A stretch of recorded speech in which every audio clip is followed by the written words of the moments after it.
नमस्कार माझ्या सर्वांना, मी शिवानी. गावाकडच्या स्वादमध्ये आपलं खूप खूप मनापासून स्वागत आहे.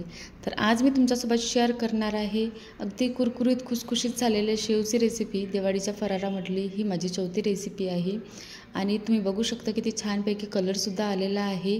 ना जास्त ठोकळ आहे ना जास्त खूप बारीक अशी आहे, अगदी मीडियम साईजची केलेली आहे मी. आणि अगदी बघूनच अशी एकदम म्हणजे जसं मन आपलं बरोबर शांत होईल बा अशी सेव झालेली आहे. मला जशी पाहिजे ना अगदी तशाच प्रमाणामध्ये झालेली आहे. चला तर सुरू करूया आजची रेसिपी. अगदी सोप्या पद्धतीने मी सांगण्याचा प्रयत्न केला आहे यामध्ये. तर त्यामध्ये काय करायचं आहे, एक भांडं घ्यायचं, त्यामध्ये 2 कप बेसन घ्यायचं. तुम्हाला जितक्या प्रमाणामध्ये जास्त कमी जास्त बनवायची असेल ना त्या हिशोबाने तुम्ही बेसन घेऊ शकता. तसंच हिशोबाने तिखट मीठ बरोबर ॲडजस्ट करू शकता. मी 2 कपाचं बनवत आहे त्या हिशोबाने सांगत आहे. तर 2 कप बेसन घेतलं, त्यामध्ये पाऊण चमचा जवळपास हळद टाकली. हळद कमीच टाकायची, जास्त नाही टाकायची.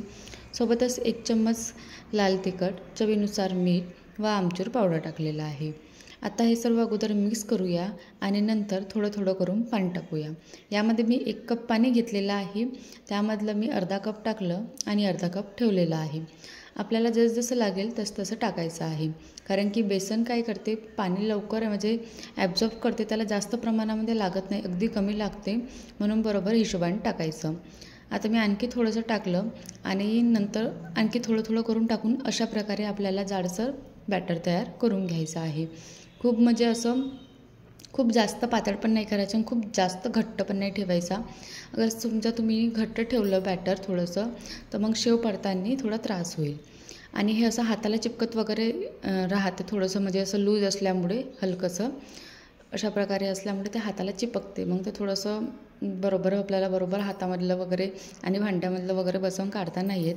त्यासाठी थोडंसं तेल लावून घ्यायचं, जेणेकरून इझिली आपल्याला त्याचा डो तयार करता येईल. नंतर बॅटर पण तयार आहे. अशाच प्रकारे आपल्याला त्याच्यावाला गोळा तयार करून घ्यायचा आहे शेवचा. नंतर मी शाशाला, आता यामध्ये एक ठोकळ होती आणि एक ही मिडियम साईजची होती, ती मिडियम साईजचीच लावली आहे मी. आणि शाशाला तेलसुद्धा लावून घेतलं आणि नंतर आपल्याला गोळा अशा प्रकारे लांबट तयार करून घ्यायचा आहे. जेवढा शाशामध्ये मावेल ना तेवढा पूर्णपणे टाकून द्यायचा अशा प्रकारे आणि नंतर झाकण लावून घ्यायचं आहे. तसं पण शेवचं बॅटर थोडंसं हलकंसं इतक्या प्रमाणामध्ये लूजच असते.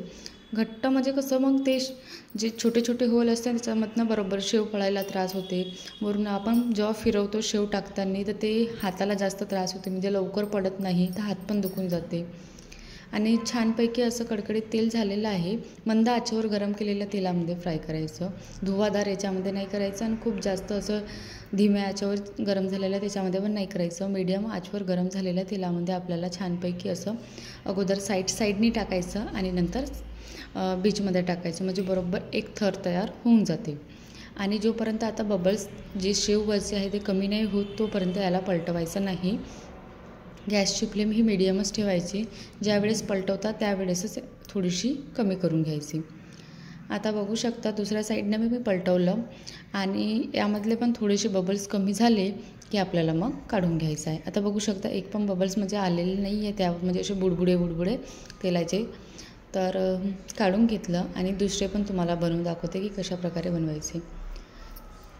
अशा प्रकारे बनवून घ्यायचं आणि आता बबल्स कमी झाले की पलटवून घ्यायचं. त्यानंतर पलटल्यानंतर कमीत कमी फक्त 5 ते 10 सेकंड आपल्याला याला शिजवून घ्यायचं आहे आणि मग लगेच काढून घ्यायचं आहे.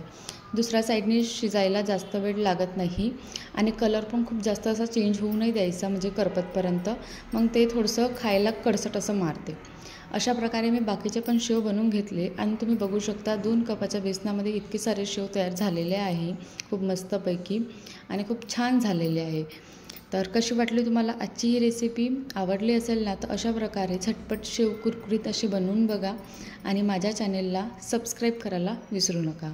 अशाच रेसिपी बघत राहा आणि एन्जॉयसुद्धा करत राहा. Thank you so much.